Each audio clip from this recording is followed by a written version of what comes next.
Hello everyone, welcome back to my channel. Today we are going to discuss some important multiple choice questions of public administration. These questions are highly useful for UGC NET public administration, assistant professor and other competitive exams also.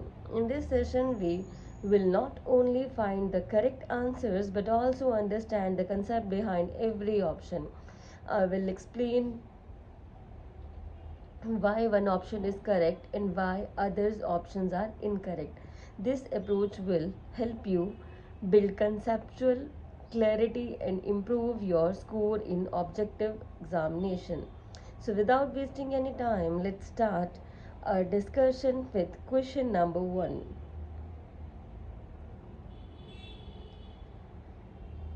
Which of the following is not a part of Saptang theory propounded by Kautilya? Here are your options. तो बच्चों, जनपदा, मित्र।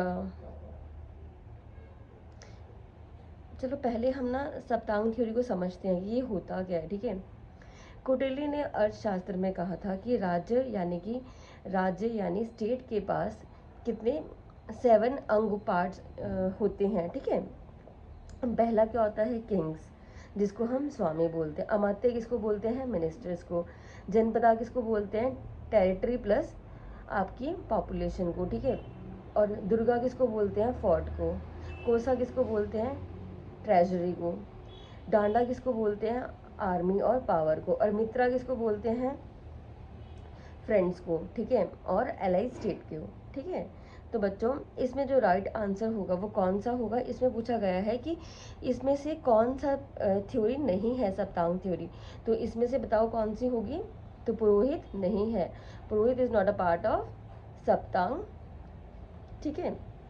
कौटिल्य ने सप्तांग सिद्धांत में स्वामी, अमात्य, जनपदा, दुर्ग और कोश, दांदा और मित्रा आते हैं। पुरोहित इसका अंग नहीं है, इसलिए आपका सही उत्तर क्या है, ऑप्शन नंबर 4, ठीक है।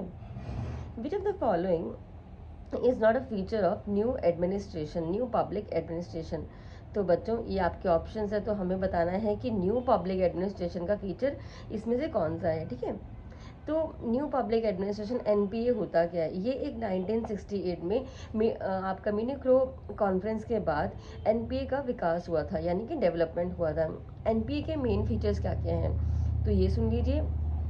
एनपीए के मेन फीचर्स हैं सोशल इक्वालिटी, चेंज ओरिएंटेड, और आपका सिटीजन सेंटर, एंटी हियरarchical और आपके ह्यूमनिस्टिक।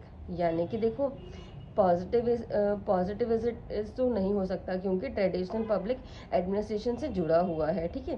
टेक्निकल एनपी से सिर्फ टेक्निकल एफिशिएंसी पर ही फोकस नहीं करता, यानी कि एंटी हियरार्की ही इसका राइट आंसर होगा, क्योंकि एंटी हियरार्की का काम करने और पार्टिसिपेशन बढ़ाने की बात करता है। और रिजिड एनपीए फ्लेक्सिबल है और रिजिड नहीं है, ठीक है। और एंटी आपका एंटी हियरार्की जो है वो राइट आंसर हो जाएगा, इसका option number 3 is a right answer.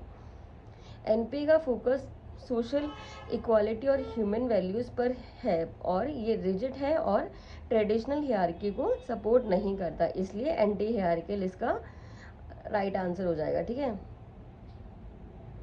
और ये इसका बहुत ही इम्पॉर्टेंट फीचर है। चलो, match the author's with the books. अब जेएम, ठीक है। अब इनकी बुक्स को कैसे हम मैच करेंगे, चलो देखते हैं।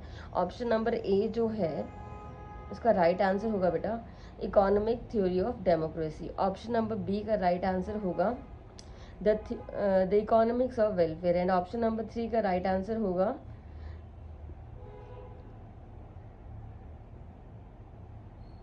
Protestant ethnic and the spirit of capitalism.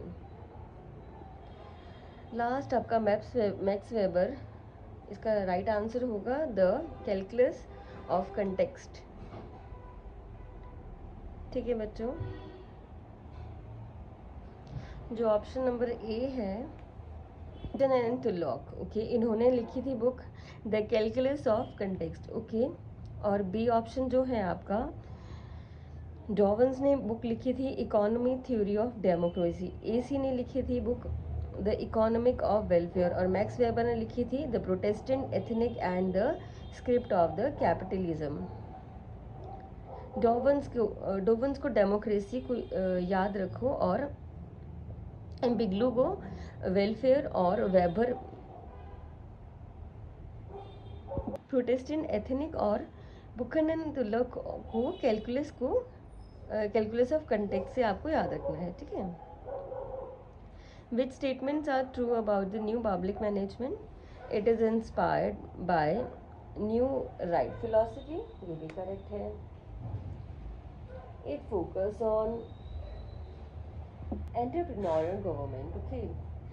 Government को बिजनेस की तरह एफिशिएंट बनाना एनपीएम का गोल था। It believes in centralised form of governance, यानी कि एनपीएम जो था वो डिसेंट्रलाइजेशन और डिग्रेडेशन को सपोर्ट करता था। It consider citizens as active customers, यानी कि एनपीएम सिटीजन्स को कस्टमर यानी कि कंज्यूमर्स के रूप में देखता था। तो बच्चों राइट आंसर क्या होगा आपका? Option number C. समझ आया आपको? दोस्तों ये MCQs UGC NET public administration और असिस्टेंट प्रोफेसर एग्जाम्स के लिए बहुत इंपॉर्टेंट है। सिर्फ आंसर याद ही मत रखिए, कंसेप्ट समझिए, क्योंकि एग्जाम में स्टेटमेंट घुमा कर पूछी जाती है, ओके।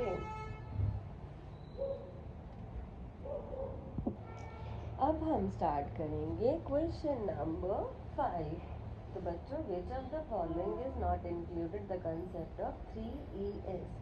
पहले तो आपको समझना चाहिए कि 3ES क्या होता है। That emerge at the third mini crop conference, ठीक है। मिनी क्रॉप आपका कॉन्फ्रेंस इसमें क्या था, ठीक है।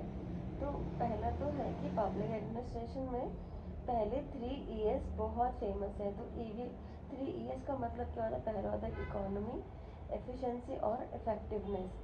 इकोनॉमी का मतलब होता है कि कम खर्च में काम करना, और एफिशिएंसी का मतलब होता है रिसोर्सेज का बेस्ट यूज़ करना, और इफेक्टिवनेस का मतलब होता है गोल को अचीव करना। थर्ड आपका जो आपको है मीनू कॉन्फ्रेंसेस के बाद एथनिक को भी इम्पोर्टेंस दी गई, लेकिन ट्रेडिशनल 3ES में भी एथनिक शामिल नहीं था। तो बच्चों 3ES आपको समझ आ गए होंगे, ठीक है। तो इसमें ऑप्शन पूछे गए हैं कि क्या क्या है। इकोनॉमी जो कि 3ES का ही पार्ट है, और एथिक्स जो है वो 3ES का पार्ट नहीं था, ठीक है। एफिशिएंसी भी 3ES का पार्ट है, और इफेक्टिवनेस भी 3ES का पार्ट है। तो राइट आंसर क्या होगा आपका? एथनिक्स, ठीक है। चलिए क्वेश्चन नंबर 6 की बात करते हैं। The contributors to structure functional theories are. अब इन फंक्शनल थ्योरीज के बारे में पढ़ते हैं। तो इसे पूछा गया है कि फंक्शनल थ्योरी कौन सी है इसमें। तो रॉबर्ट की तो रॉबर्ट लिखा हुआ इसमें, हर्बर्ट है, रोबोट है, और हार्लोड है। तो स्ट्रक्चरल फंक्शन थ्योरी की बात करेंगे तो ये बताती है कि सोसाइटी और इंस्टीट्यूशन अलग अलग फंक्शन परफॉर्म करते हैं और पूरे सिस्टम को चलाने में हेल्प करते हैं। अब हर्बर्ट क्या करते हैं थिंकर? वो सोसाइटी को लिविंग ऑर्गेनिज्म की तरह देखते थे, और रोबोट क्या देखते थे? वो मैनिफेस्ट और फंक्शन, उन्होंने मैनिफेस्ट और लेटेंट फंक्शन दिए, ठीक है। और हॉलैंड जो थे, हॉलैंड ने क्या किया था? उन्होंने पॉलिसी दी साइंसेस की, ठीक है। और रॉबर्ट ने क्या? प्लूरिज्म का स्ट्रक्चर दिया। तो इसीलिए स्ट्रक्चर फंक्शनल से डायरेक्टली जुड़े हुए हैं हर्बर्ट स्पेक्टर और स्पेंसर और आपके रॉबर्ट। तो राइट आंसर क्या होगा? Option number 3।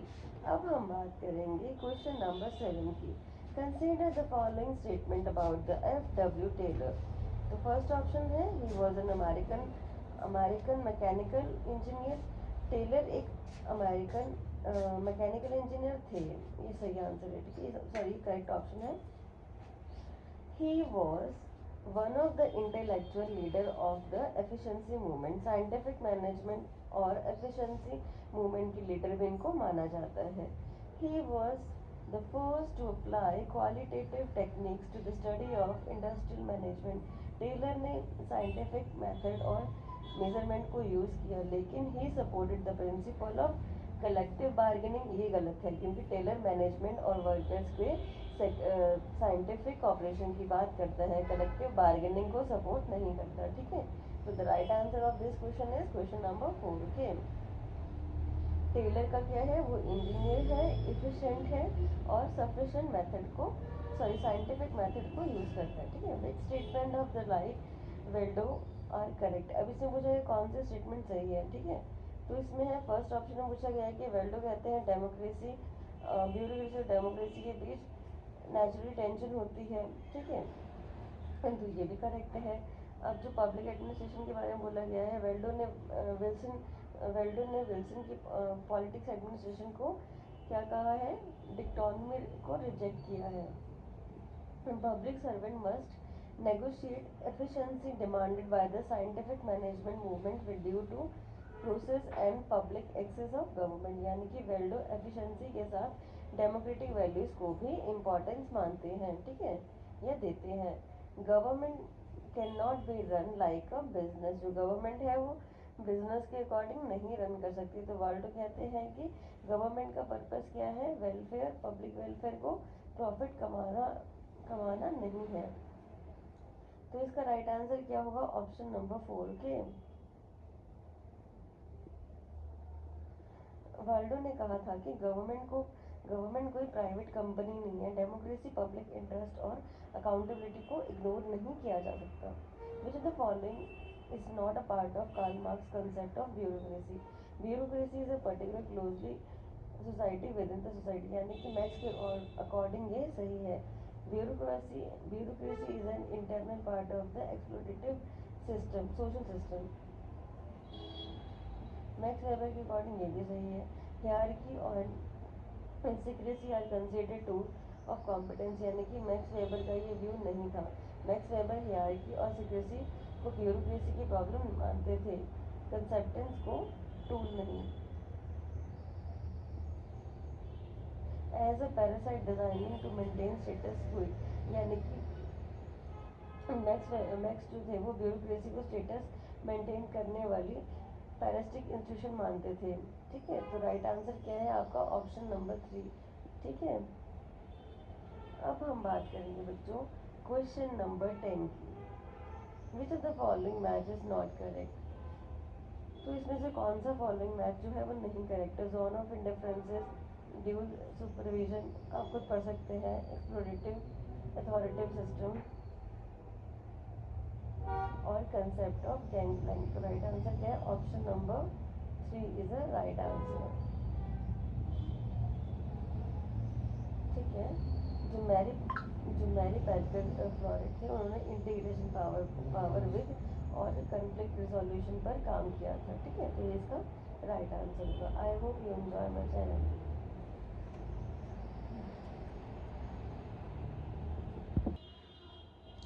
अब who among the following has studied the impact of computers information technology on the hierarchical pyramid of an organization। ठीक है, चलो ये ऑप्शन देखिए पहले आप। अब देखते हैं, हम इनको पहले एक्सप्लेन करते हैं। ठीक है, तो जैसे जैसे कंप्यूटर और इंफॉर्मेशन टेक्नोलॉजी का यूज बढ़ना शुरू हुआ, ऑर्गेनाइजेशन में इंफॉर्मेशन जल्दी फ्लो होने लगी। इससे हियरार्की के कई लेवल्स की भी ज़रूरत कम होने लगी। जैसे कि आपका हर्बर्ट साइमन ने क्या था कि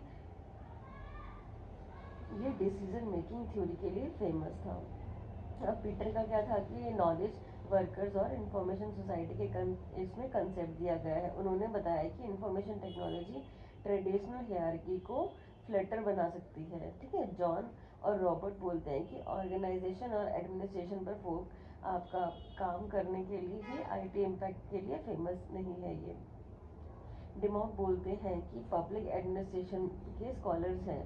यानी कि the right answer is Peter. ठीक है, option number 2 is a right answer. Peter कहते हैं कि इंफॉर्मेशन टेक्नोलॉजी के आने से ऑर्गेनाइजेशन में मिडिल लेवल काम हो सकता है और डिसीजन मेकिंग जो है वो भी फास्ट हो सकती है। Difference between moral and motivation. चलिए स्टेटमेंट पढ़ते हैं। Moral is a group phenomenon while motivation is an individual individuals readiness to work more, यानी कि मोराल जो है वो ग्रुप से रिलेटेड होता है। मोटिवेशन जो है वो इंडिविजुअल के इंटरनल डिज़ायर होते हैं।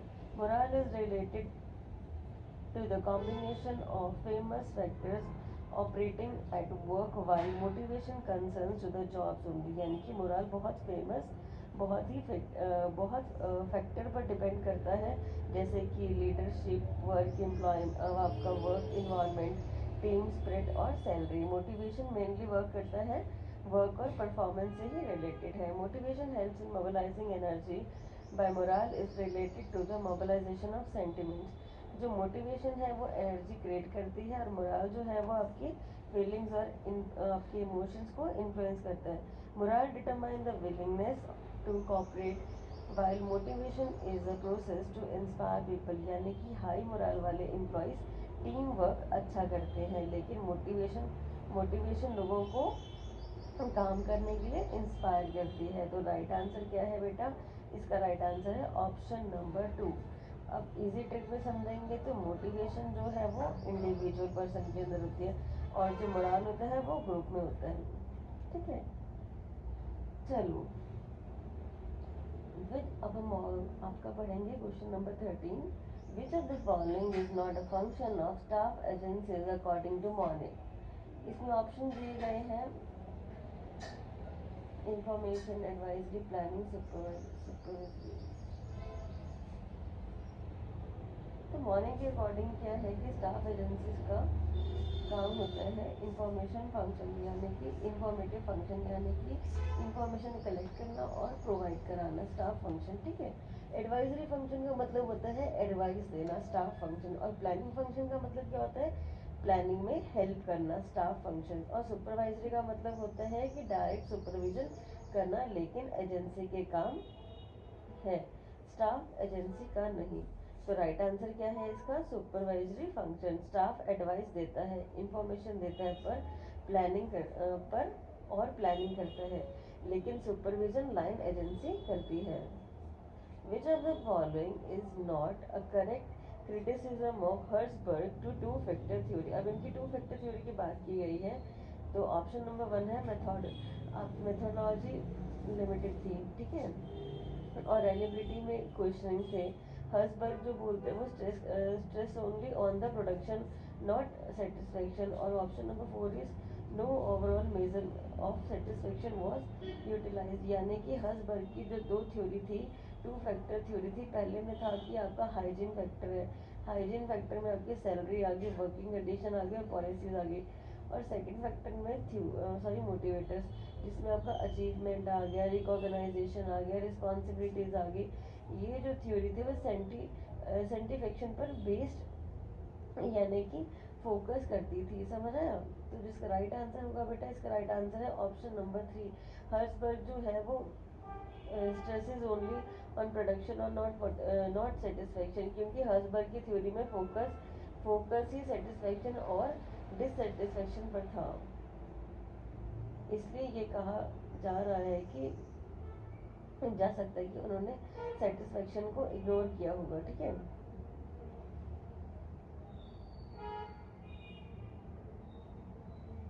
Now we are going to talk about last question of this,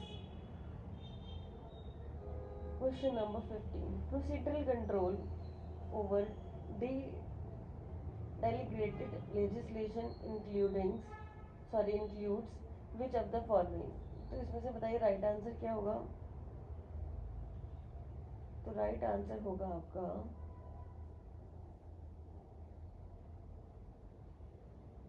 first भी ठीक है, सेकंड भी ठीक है, थर्ड भी ठीक है, फोर्थ भी ठीक है, फिफ्थ भी ठीक है। तो जो राइट आंसर है वो क्वेश्चन नंबर आपका option number 1 is the right answer. Okay,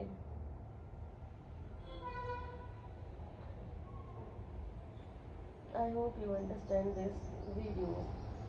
अब बज गए हैं रात के 2 और मुझे आ रही है बहुत नींद, इसलिए चलो ठीक है गाइस, गुड नाइट। अब मुझसे और नहीं पढ़ा जा रहा है और ना ही मुझसे और पढ़ाया जा रहा है आपको।